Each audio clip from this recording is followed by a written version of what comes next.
if we paint all Trump supporters with this broad brush, racist deplorables, these kinds of terms that get thrown around so readily and did right away after that election, then we're really losing the opportunity to understand something important about human groups and how people make decisions, because most people don't get up in the morning and say, oh, how am I going to be evil today?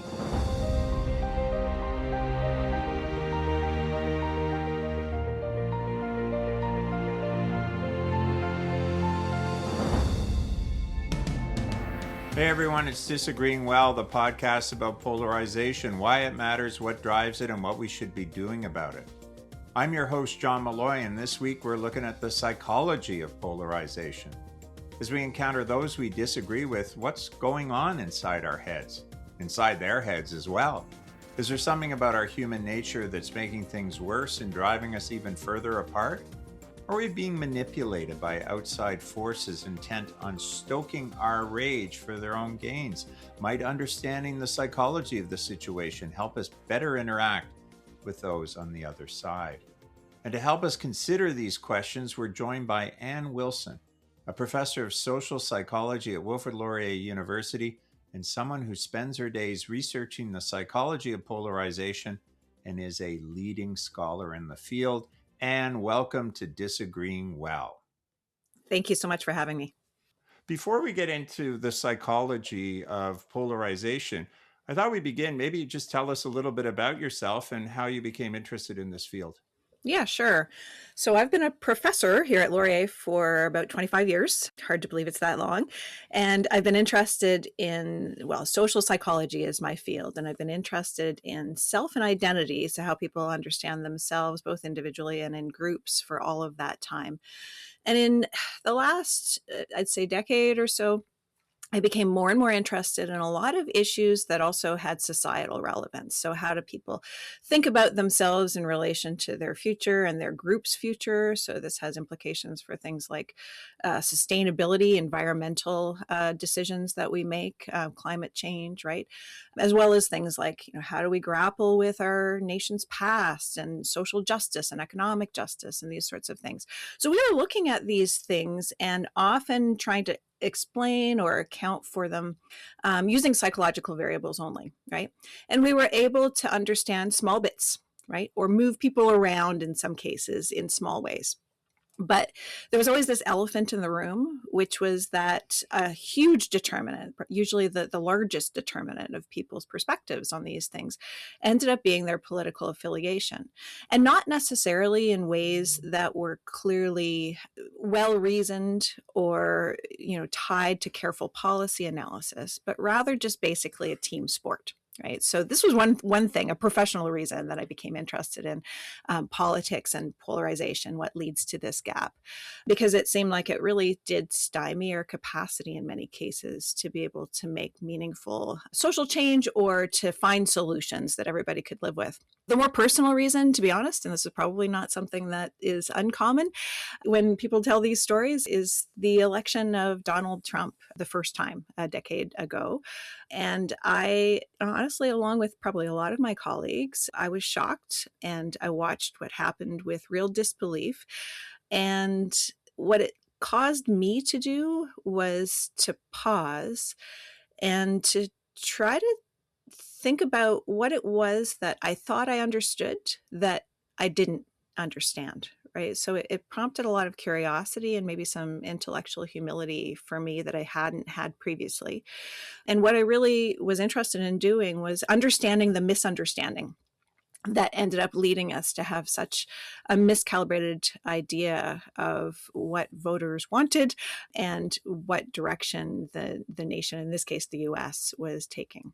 I mean, it's fascinating to talk about Donald Trump, and I guess we should look at the clock and see how many seconds before his name came up because he's driving so many of these discussions. But when you talk about the Trump phenomena, I take it, familiar with some of your work, that it's not simply like so many people just dismissing Trump voters as wrongheaded, as, I mean, let's use the big words, as idiots, as, there's so much criticism of anyone who supports Trump, certainly a Canadian who supports Trump, but certainly the Americans. So did you come at this sort of saying, wow, there's what, roughly 70 million people who supported him? There's something bigger going on there?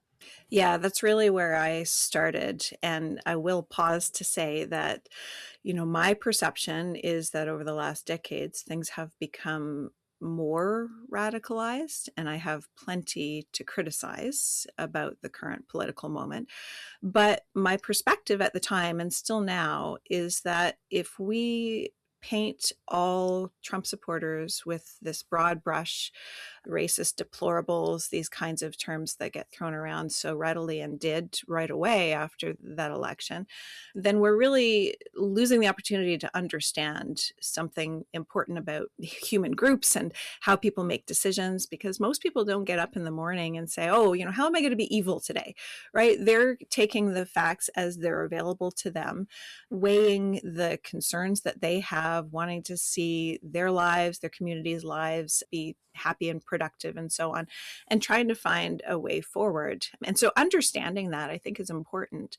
And I'd say my field, social psychology, has had a bit of a tendency to try to explain conservative perspectives more as with this sort of single note of like, well, what's wrong with conservatives?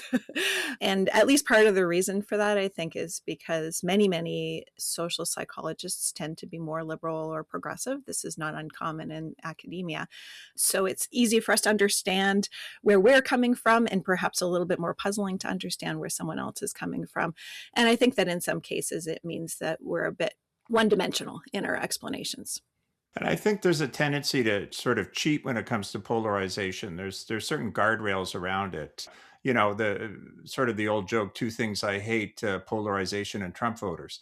That polarization is deep down, we all know sort of our side and then the misguided. And I fear that we fall into that trap even when we're talking about polarization. But let's ask you, what is polarization?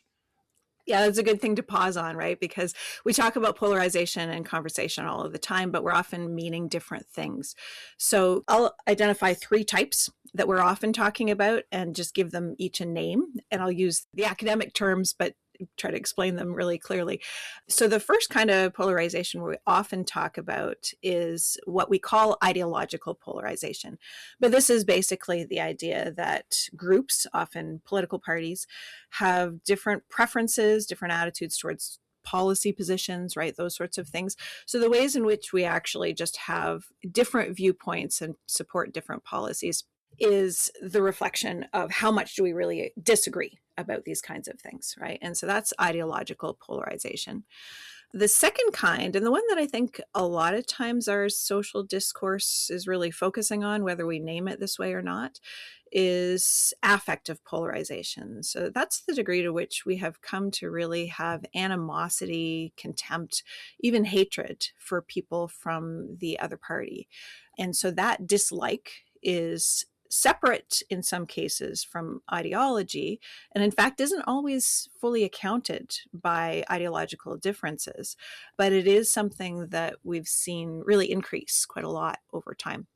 And the third kind of polarization, and one that I've spent a lot of my research time focusing on, is something that's sometimes called false polarization or perceived polarization.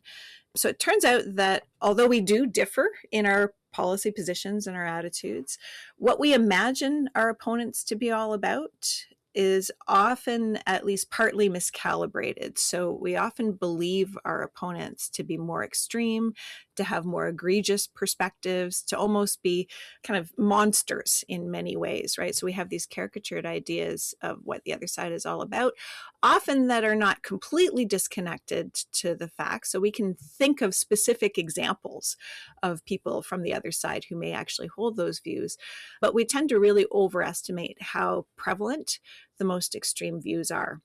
And it turns out that in a lot of cases, our deep dislike for people on the other side and our unwillingness to even talk to them has a lot to do with these misperceptions, right? And I consider that pretty profound, because what it means is that we hate people largely for views that they don't hold, but we think they do. Which is quite troubling. I mean, perhaps ideological polarization is legitimate. I mean, if people have gone to the extremes, but the other two that you've outlined are It's troubling that we're living this way and that we're relating this way. And one thing that I wanted to ask you is, perhaps as a psychologist, one of the phenomena that I've seen tied to all this is the use of some pretty strong language to describe your opponents. The I'm right and you're wrong, or let's agree to disagree, seems to have gone by the wayside. Everyone is racist, homophobic. When it comes to the Middle East, everyone's either Islamophobic or anti Semitic. How is this sort of playing into this phenomena, this use of strong language, which maybe I'm wrong, but I don't remember people using it except in the most extreme circumstances years ago? Yeah, I think that's a great observation. And I'm going to give two answers. The first is just psychological, but then the second one will get at this question of, but it's changing over time, right? So psychologically, we do have this tendency to attribute different kinds of motives to people in groups other than our own. So if we think about our own group and the decisions that we make, maybe even the mistakes that our groups make and so on, we'll often attribute sort of goodwill. And so we might say that the reason that our group is doing these things is because we're motivated by love and good intent and positive things overall. And we have more of a tendency to jump to negative or bad faith assumptions about what other groups are motivated by. So this is sometimes called the motive attribution bias, but it's this idea that, if another group is doing something, we're more likely to jump to the assumption the reason that they're doing it is because they're motivated by hate or by ill intent, right? That is just a basic psychological tendency that we have that can account for why there's this intergroup difference in how people understand each other and can end up leading to some of these moralized sorts of labels that we put on each other. But that's a basic psychological tendency and doesn't really explain why it's changed so much over time, or at least we've perceived it to change over time. And so I will say that your observation has been demonstrated in research.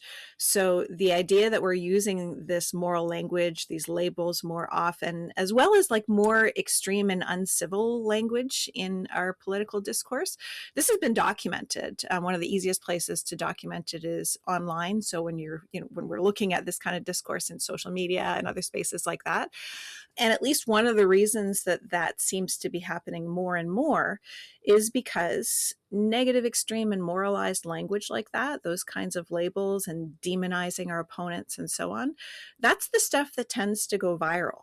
So if it gets our attention, it gets us activated, and it's more likely to go viral, then the people who are really engaging in this discourse, they pick up on the fact that these are effective strategies for getting attention.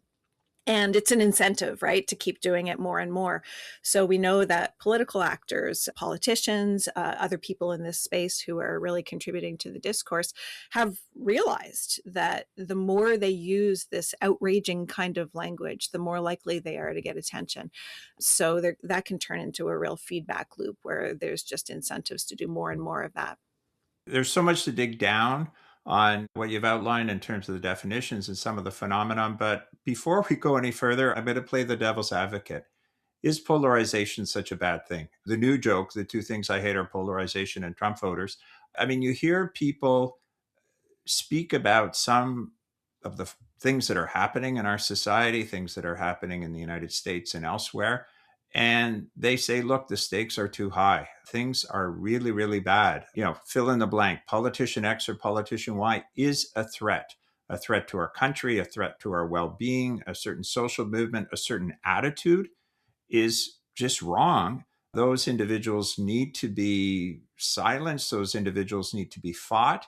I'm not about to engage with them. I'm not about to try to understand them. Why would I try to understand a nice officer who's taking away a 5-year-old? Polarization, sure. We should maybe get along a little bit better, but at the end of the day, there are times when I'm right and they're wrong, and we need to shut them down. So what do you say to that attitude?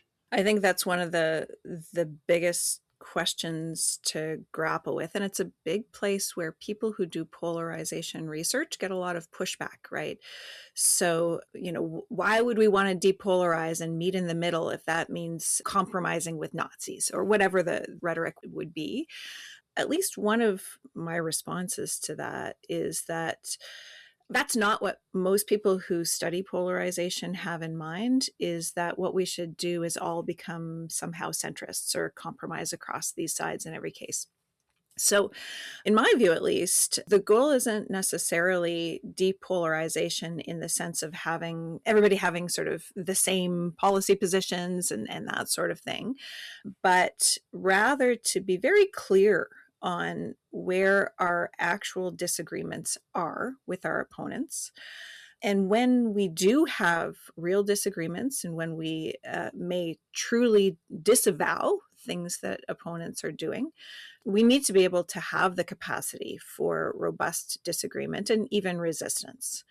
So, this disagreement, though, ideally should be constructive. And so, what that means is that if we are hoping to have the capacity to have real traction on these things as a democratic society, we need to be able to disagree on these things, but we ought to be putting our energy into disagreeing about the things that are actually happening, the views that people actually have, and not these often caricatured ideas of what these views are, right? Even in some of the most emotionally difficult situations. So when we see, for example, really upsetting footage of an ICE officer, if we're, if we see the sorts of things that we're often exposed to that can really be emotionally evocative, we can think about like, what is the best way to actually take action on these things? And it's often not going to be from a place of, hatred and contempt and such outrage that we can't really figure out what's happening. So if we want to have real impact, for example, on policy, then we need to understand what the policy levers are and how we can actually have some kind of an effect on what's going on, right? So I think in many cases, I wouldn't say that we want to have less polarization in terms of disagreement, but we want to be striving for a more constructive way of disagreeing.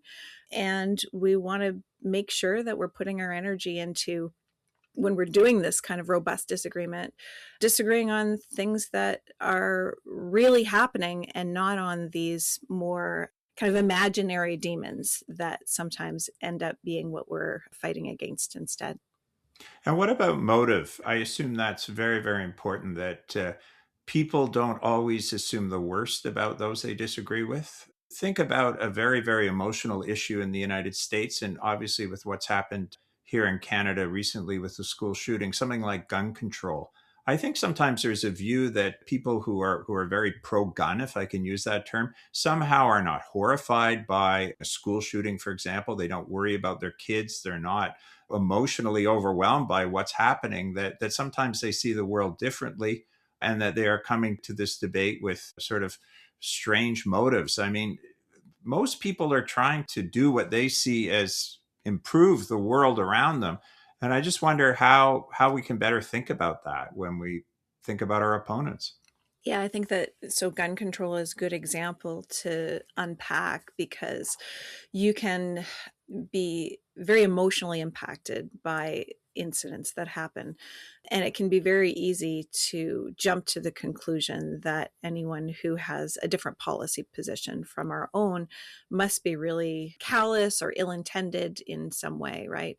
And the fact is, both in Canada and the US, that there's a lot of common ground in terms of, sane, reasonable gun control while still maintaining people's rights to bear arms. Like there are ways in which countries have managed to balance these kinds of things responsibly. And so US citizens, for example, on the kinds of gun control that they would find acceptable, you actually get a lot of agreement across the board. Whereas the politicians, the people who are really pulling the strings, are entrenched in these extreme views that you can't really get anywhere on, right? So this is a good example of a case where I think everybody who's coming to a different conclusion is weighing things a little bit differently. They're considering the facts that they have available and trying to come to a conclusion that they feel is best based on these complex realities. And it's not a matter of one side good, one side evil. One of the things that does tend to help people to understand their opponents better is to actually hear about why people have come to the conclusions that they have, right? So if you actually sit people down in a room together and ask them why they've come to the conclusion to really support strong gun rights or strong gun control, in many cases, people will have, deeply personal stories that have led them to come to that conclusion. And even if you end up not agreeing with them in the end or opposing the conclusions that they've drawn about policy, it's a very good way of humanizing them and understanding that they're not coming from an evil place.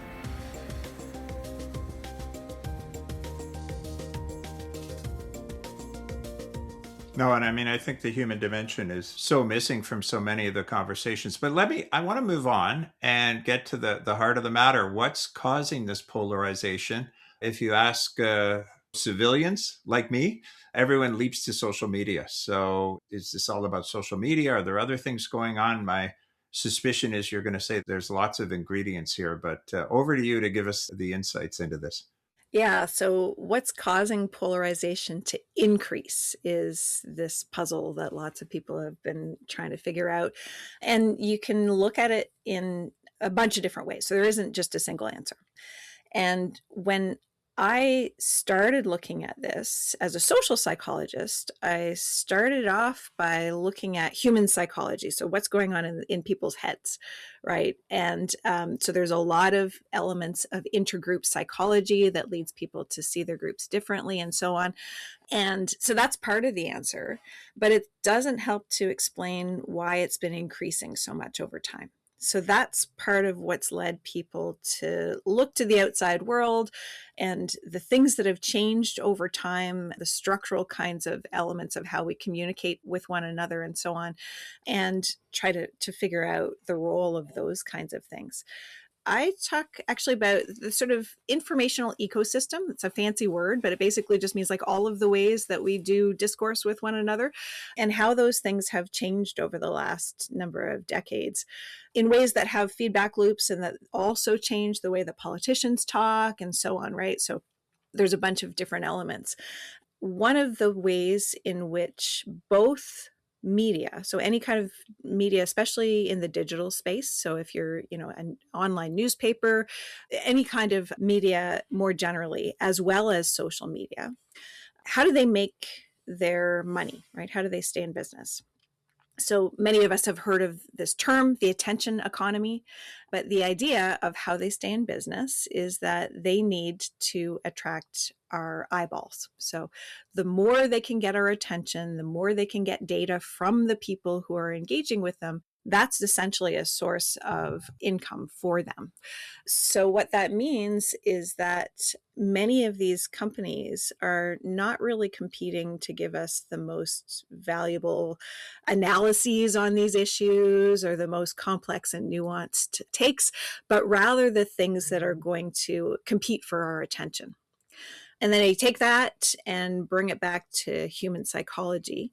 So humans in general, not just in media spaces, but in general, have something called a negativity bias. So this is the idea that we often are attracted to information that's more negative, more extreme, more threatening.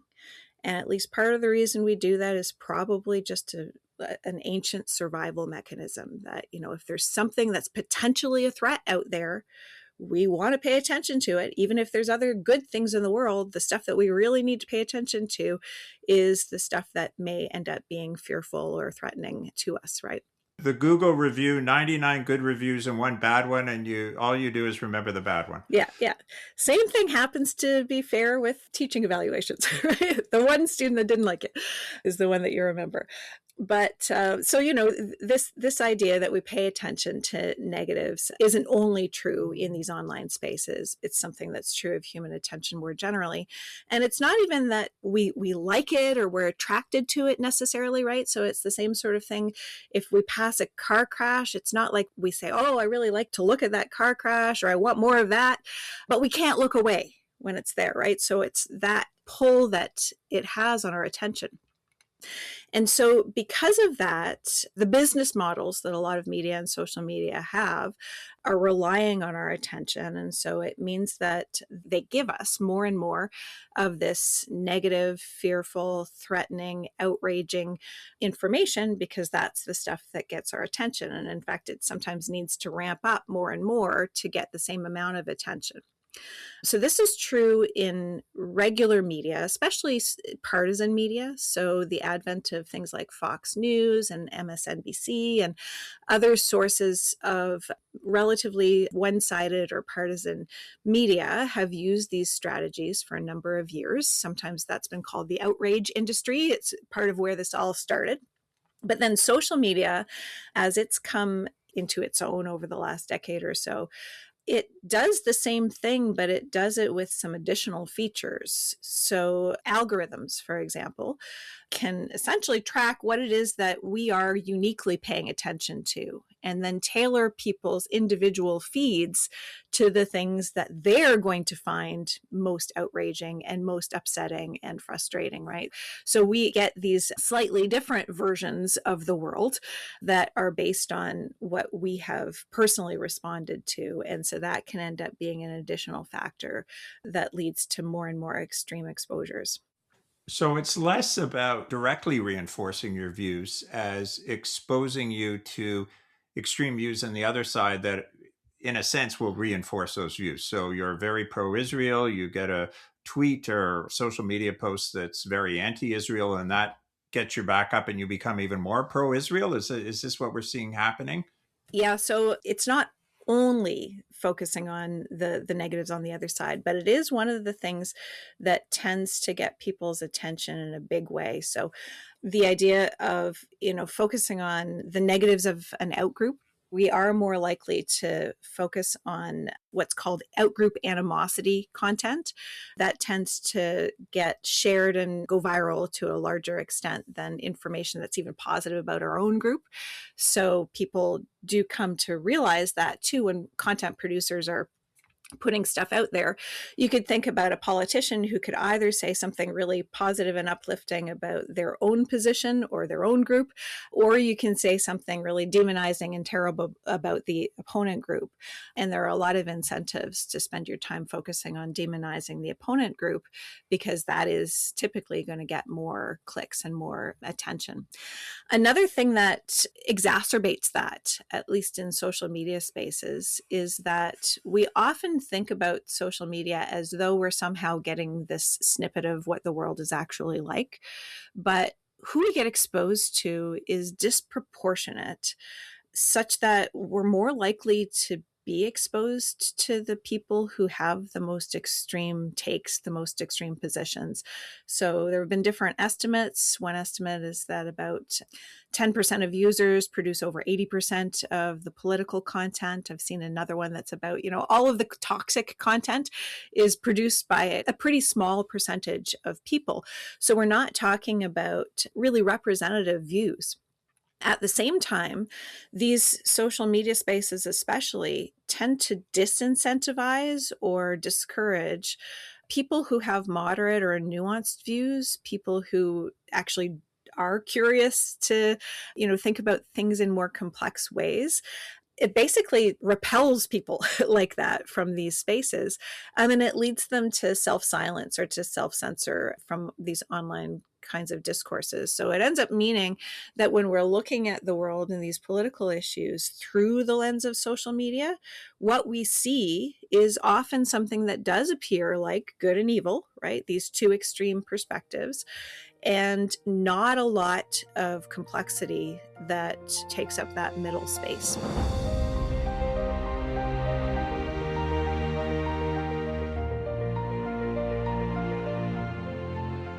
This idea of punishing dissent, and I've certainly witnessed it on social media. Someone raises a legitimate question. For example, someone criticizes a forum on television for having someone an extreme view on the other side, or who they see as an extreme view, and they say, well, shouldn't we hear all views? And there's a huge pile on saying, no, absolutely not. They're not legitimate, that sort of thing. Is that what's happening? This kind of stifling dissent, this punishing dissent, I guess? Yeah, I think that punishing dissent is a big part of what goes on. There's a really interesting book by Christopher Bale. He's a political scientist who's studied these things, and he's got a book called The Social Media Prism. But one of the things that really jumped out at me from his analysis was that people who are more moderate and who are dissenting from the extreme views, especially if they're dissenting from extreme views on their own side, they often really are the ones who get piled on and attacked as disloyal and as not really, you shouldn't be saying your piece. And so there are a bunch of reasons that people who have these dissenting views end up being punished, and that leads to this tendency to self-censor those views. That's really important because in-group dissenters especially, and so when I say in-group dissenters, I mean people who have a group's interests at heart, right? So I care about my group, but I think that perhaps they're going off the rails on this thing, or they're potentially taking a direction that I really disagree with. I think we need to critically think about where we're going. We need to do some course correction, right? And those are people who can be extremely valuable to a group, to encourage it, even if they don't agree in the end, but to encourage it to really critically think about the directions that are being taken. And so we know that one of the most valuable things that people can do in their group is sometimes disagree with it, right? And point out places where maybe we need to do a rethink. There are cases where people are pretty accepting of in-group dissenters, and cases where they're extremely uninviting of in-group dissent. And so the place where in-group dissent tends to get most policed and most discouraged is when the group feels like it's under threat. Right. So in cases where we feel safe, that's when we're open to hearing criticism and dissent from our group. But in cases where we feel like we're threatened, especially threatened by other groups, then we're much more likely to say, no, this is not the time to offer a criticism. This is the time for us all to stand in solidarity and to have a single voice and to do a single thing, because otherwise we may show weakness to the other side, right? And so you can imagine ways in which that's functional, especially in the middle of a genuine conflict. But part of what's happening in our current era is that social media has created a sometimes artificial sense that we're continuously under threat. It just always feels like we're under threat. And that if we are the dissenter, then we're somehow being disloyal to our group whilst in the middle of an existential battle. This all ties into misperception, right? Because if I believe that everyone in my opponent's camp is the same as the most extreme voice, I'm going to feel threatened, and I'm not going to have time for dissent because the stakes are too high. So tell me a bit more about this misperception.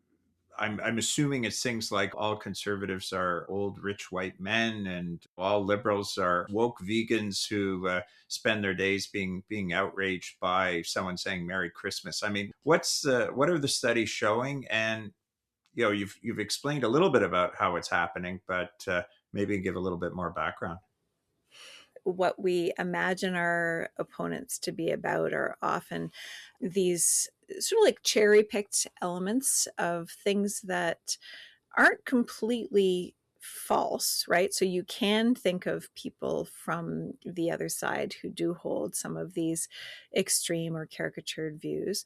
But what we end up seeing is that, because of the way that media and social media tend to lift up the most extreme exemplars or examples of what the other side is like, right? So, Fox News is going to have footage of a liberal snowflake thought policing student who's screaming and has blue hair and whatever.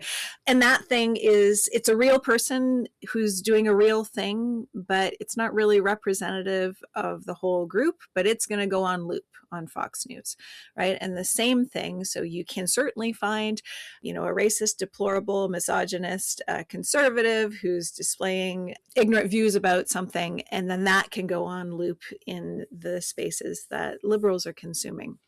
So in some of our work, what we look at are these really fringe views. So not just like, where do you stand on tax policy, but rather these like almost caricatured views of the stereotypes that we have of the other side. And we find that the more extreme we can make those stereotypes, the more they tend to reflect these misconceptions that we have of people. So if we ask people, for example, I'm just going to tell you kind of like one of the ways that we do our research is by asking people about their views about both sort of moderate policy issues as well as more extreme policy issues. And so a moderate policy issue might be something like, a conservative has a preference for lower taxes than a liberal does, something like that, right? And that's pretty true. That's accurate that people have different policy positions. But then a more extreme issue might be that conservatives say that all taxes should be abolished, and liberals are communists who want everything to be fully redistributed and everybody to have exactly the same stuff, right? So those might be two extreme views that most people don't hold, right? And what we find is that when people are asked to judge what the other side is like, they tend to be pretty accurate about the regular policy kinds of issues. So the more moderate positions, if anything, they underestimate them a little bit, but they have a pretty good sense of what people actually believe on those things. They tend, though, to dramatically overestimate the degree to which people on the other side hold these extreme caricatured views that almost nobody actually holds. And the people who believe that the most, so the people who really overestimate these fringe views, are the ones who hate their opponents the most. We find that they're also the ones who tend to consume the most partisan media, and in some cases sort of social media in those spaces. So those are some of the ways in which we're connecting the dots between these factors. When we look at what fuels people's dislike and animosity, we can do statistically, we can look at how much people's actual policy issues. So, do I know what conservatives actually believe about taxes and about gun control and about these other kinds of real policy issues?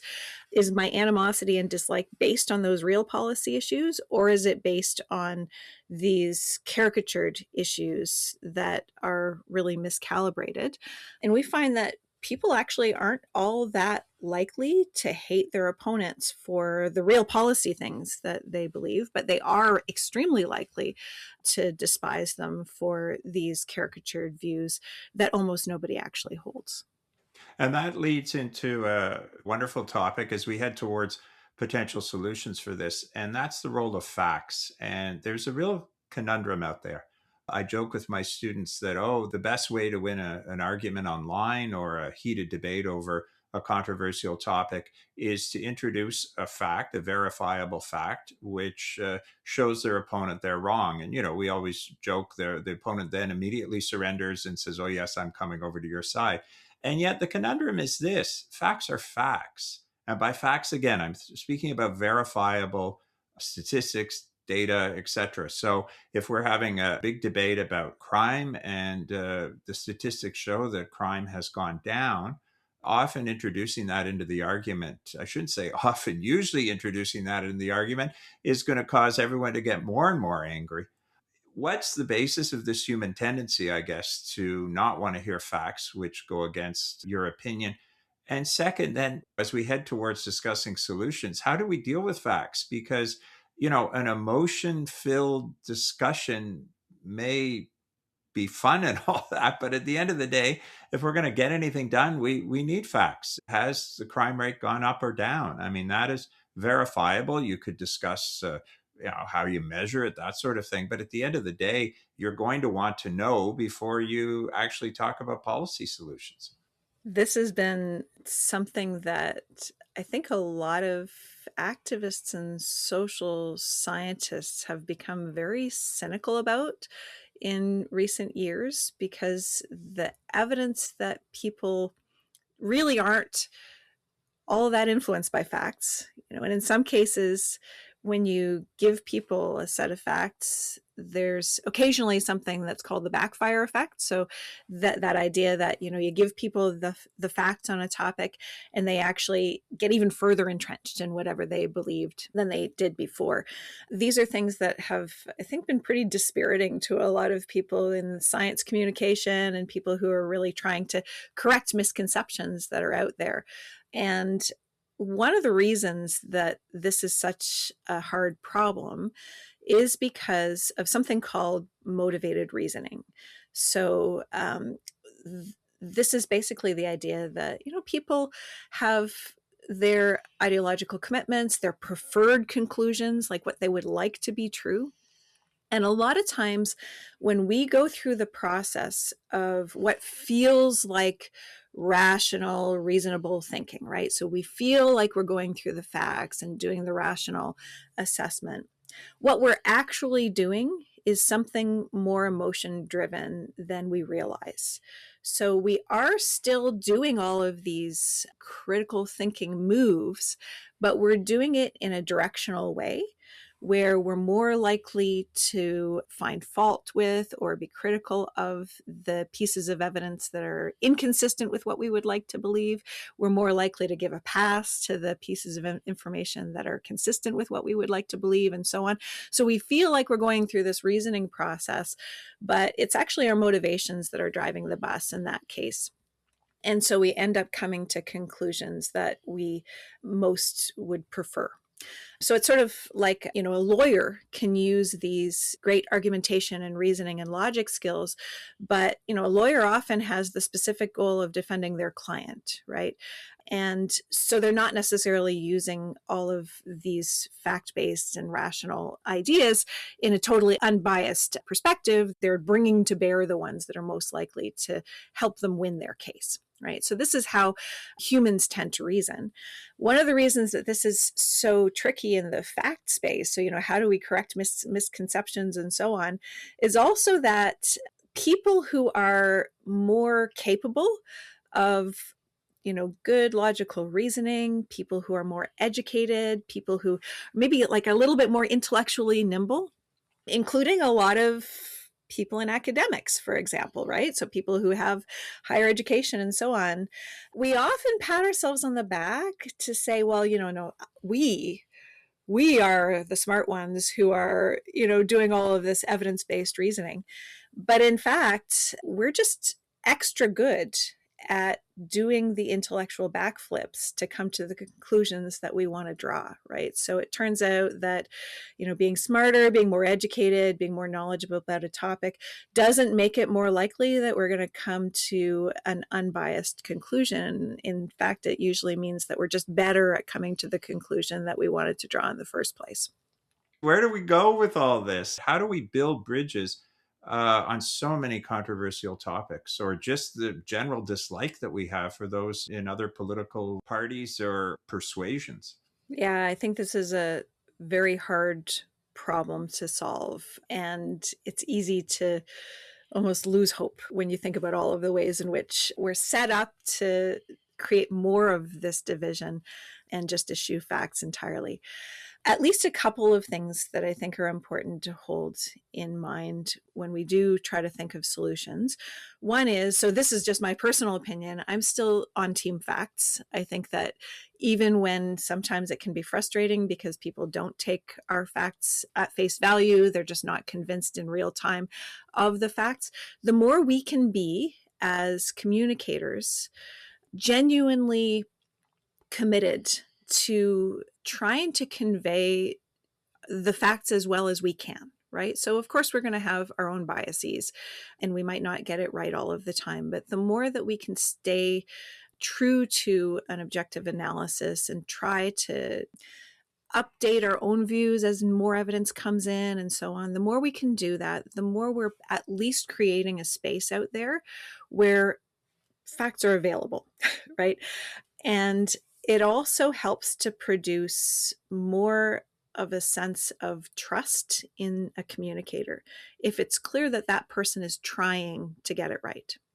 It turns out that trust is probably a really important part of this whole fact analysis. Because when it comes down to it, a lot of times we're trying to evaluate facts, but we're evaluating facts on topics that we don't necessarily have a lot of expertise on, right?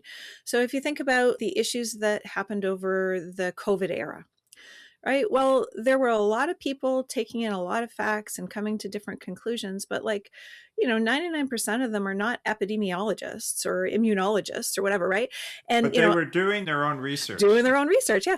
And, I'm someone who's got a pretty good capacity to do my own research, but I'm also well aware of what I don't know, right? And so to some extent, the best you can do is to identify people who do have the expertise and who have shown themselves to be trustworthy enough that these are people we should at least tune into and hear on these topics, right? So I think that anyone in science communication, anyone in academia, in these sort of expert fields where we're producing knowledge, I think it's especially incumbent on us to keep front and center this idea that if we can show ourselves to be trustworthy, to be not political hacks, to be not trying to get our way for our preferred position, but rather to try to give the facts as honestly as we can, then at least we're going to have some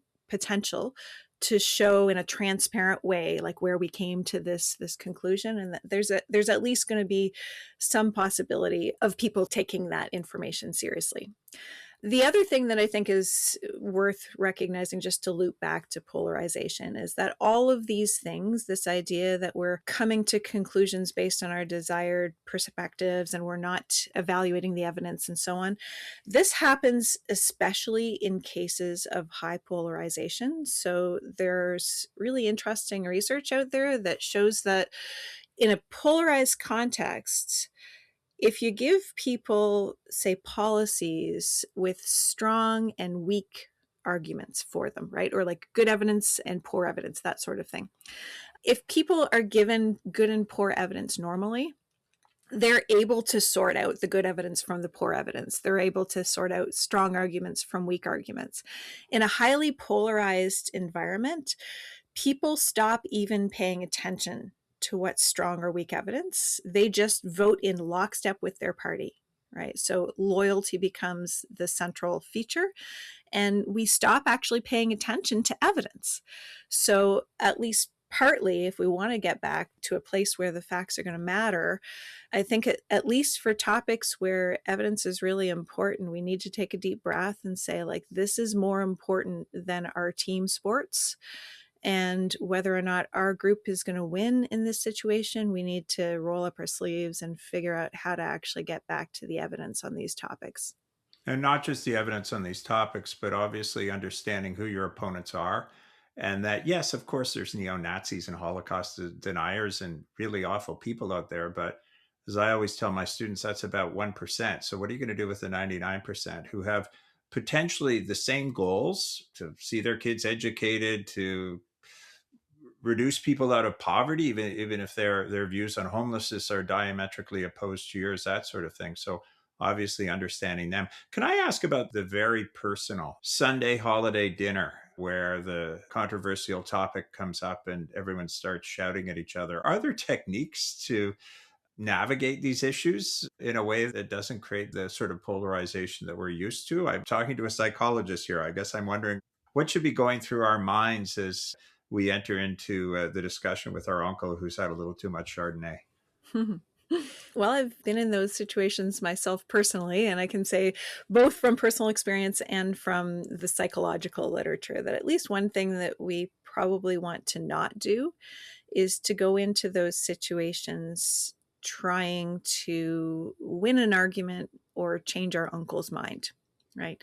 Because the likelihood that that's going to happen in real time is pretty much zero.